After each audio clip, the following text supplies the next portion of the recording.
Good people out there, my name is Olayemi Sholade. I'm your quintessential actor. I want to say, keep watching Mid Morning Show and don't touch the dial. You can't touch that dial. You can't even afford to touch that dial. Yes, it's another beautiful Monday edition of the Mid Morning Show. You're welcome. My name is Dolakbo Olaomi, and I'm not on the show alone this morning. Tell me how. You could have walked alone. Don't let me walk alone. I'm a Liverpool fan. No, even Liverpool will tell you never walk alone. Well, it's their problem, because they lost during the weekend, 3-0, and I'm so happy. As Liverpool, a Manchester fan. Liverpool fan, sorry. Liverpool fan. All right, a beautiful Monday morning to you. You're welcome to another episode of the Mid Morning Show.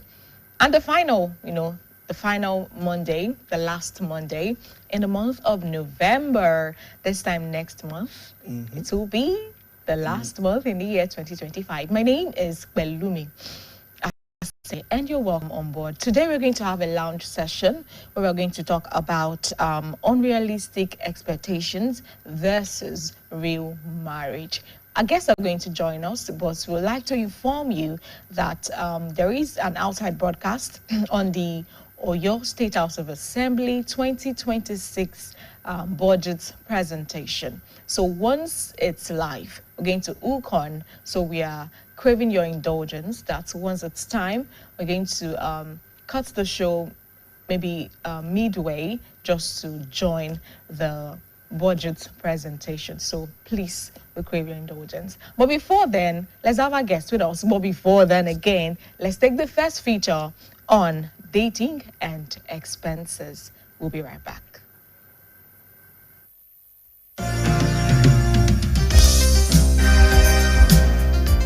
It depends. Mostly the guy, yeah, but we have to be of help to each other, like in the relationship, and so that's why I said it depends on the stuff.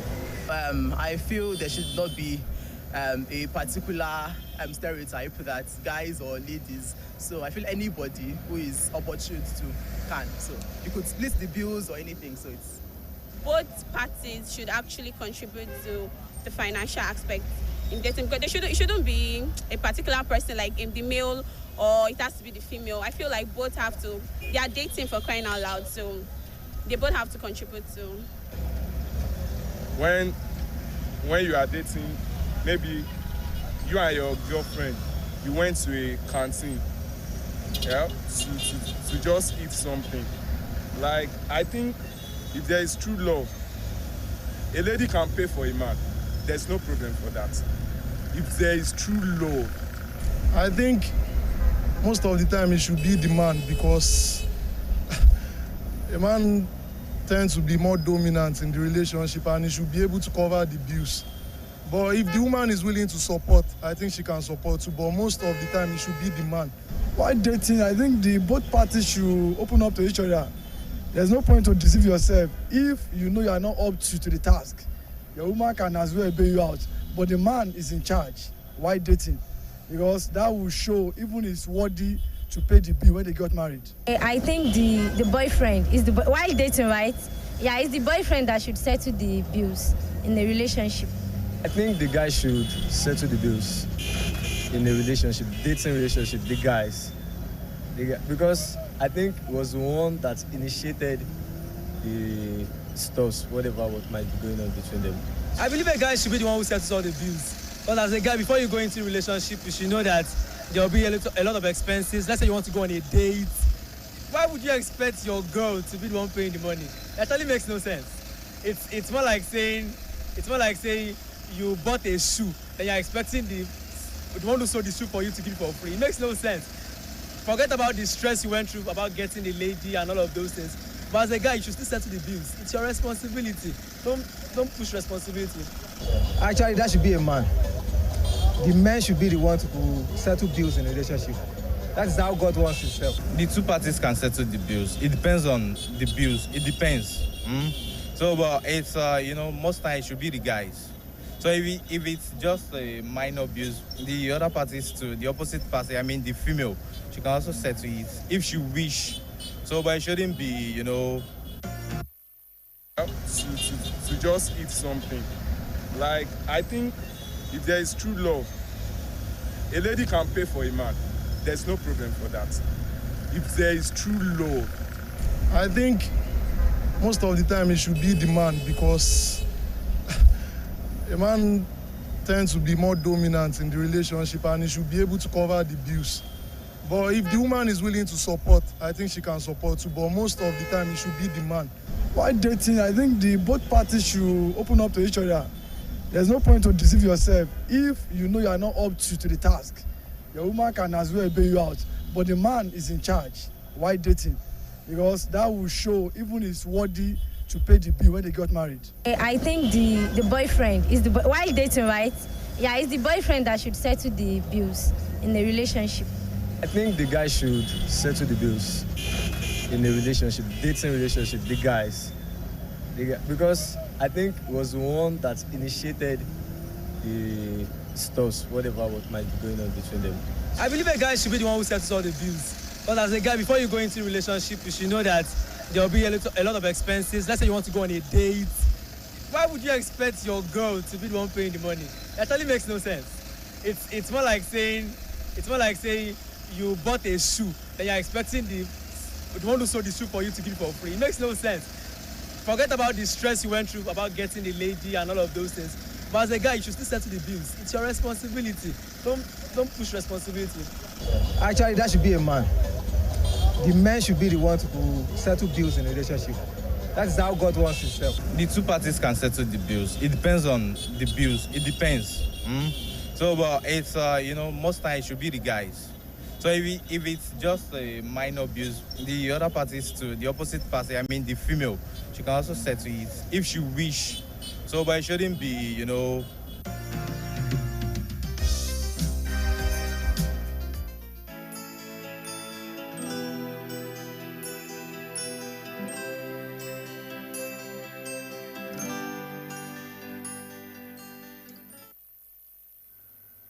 You're welcome back, and it's still the mid-morning show on BCOS television, and we have our guest with us. Like we said before, it's going to be a lounge session. Yes, we have our guest with us that will be putting us through today. We have Dr. or Mr. Olumide Okuneye. He's a marriage coach, and we have Mrs. Motolani Akintayo, a counseling psychologist.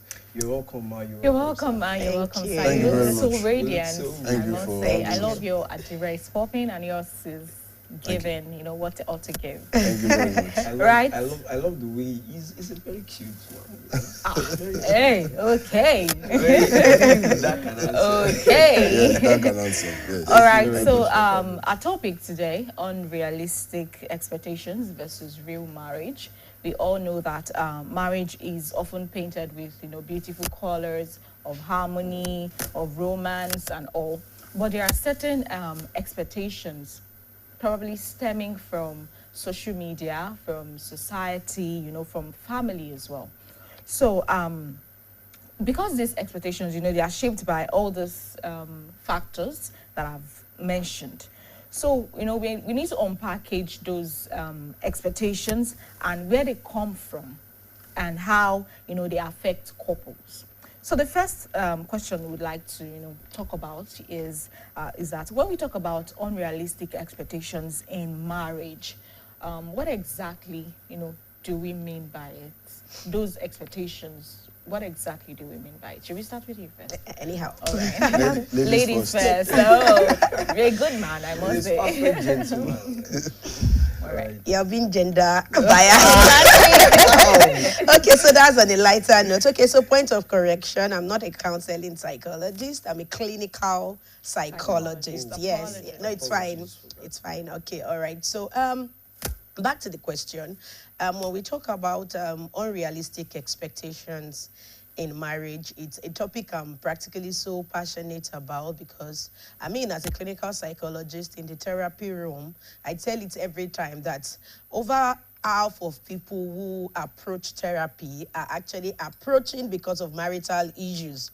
And when these issues are presented, you have no doubt that many of the rifts that happens in marriage stems from some of these unrealistic expectations. Then looking at it, some of them, like you said, stems from cultural and rigid roles that some people pick from culture, some from social media, some from maybe childhood experience, expecting the man to be like our father, expecting the woman to be like his mother. Do you understand? I've heard one of them say, I've heard somebody talk about the fact that at night, our father is the one who locks the gates. So when she got married, she was surprised that the husband was liberal about who will lock the gate. You know, the husband was like, I mean, in our own house, anybody can lock the gate. But the woman is like, no. So many of this expectation comes from sometimes our childhood experiences. Other times, they come from social media.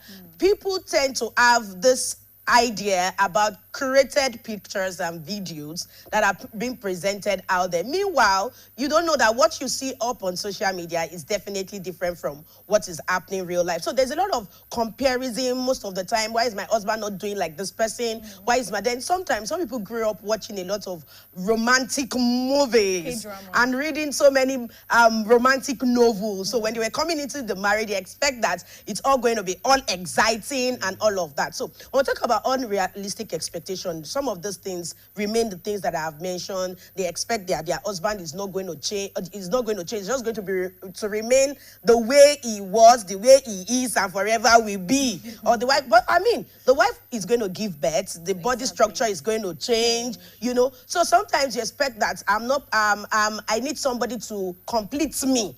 You know, so they go into the marriage thinking like my husband or my wife is going to give me the happiness that I need, which definitely when it comes to the marriage is a different ballgame. All right, thank you, Ma.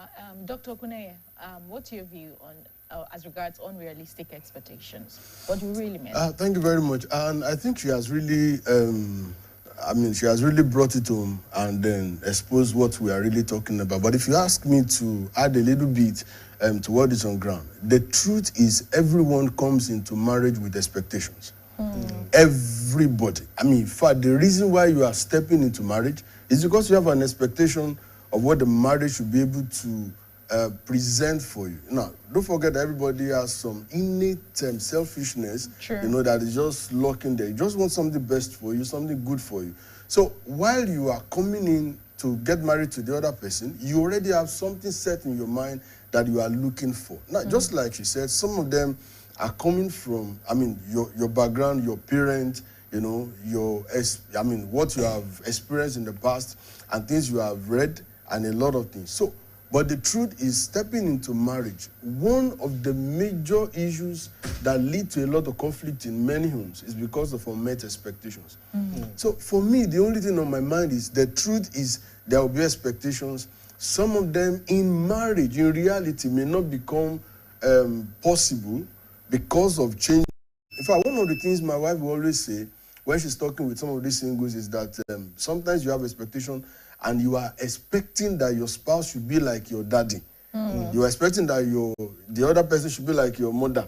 But the truth is, he's not your daddy and he's not your mommy. So the person you are going to experience is a fresh person coming from a different background.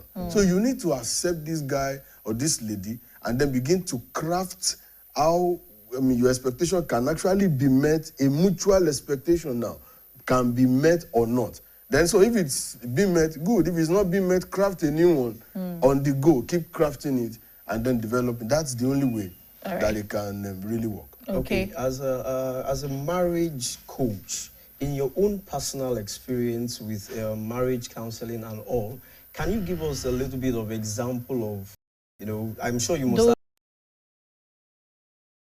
Well, let me start from this. Because one of the things that was on my mind when I heard about this topic is people need to get prepared properly before stepping into marriage.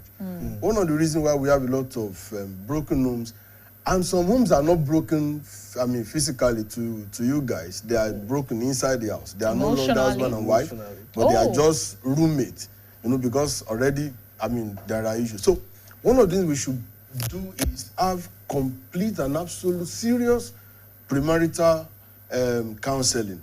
For example, for us now at our consult, what we do is we created a game. Sorry, doctor. All right. We need to take this commercial first. Then we'll be right back. Oh!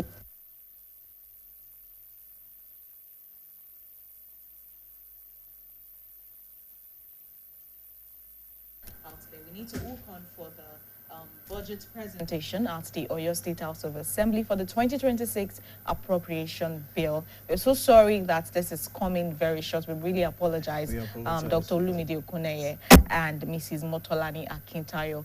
Next time, we hope that we'll be able to talk extensively on this topic. It's an interesting one, I must say. All right, thank you so much for joining the Mid-Morning Show. You can join us on Wednesday for another episode of the Mid-Morning Show. Till next time we come your way, enjoy your day. Goodbye.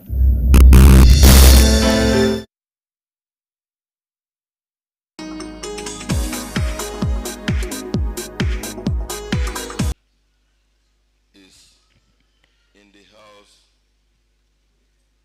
to transit the next year physical appropriation bill to the House of Assembly. Let me use this opportunity to welcome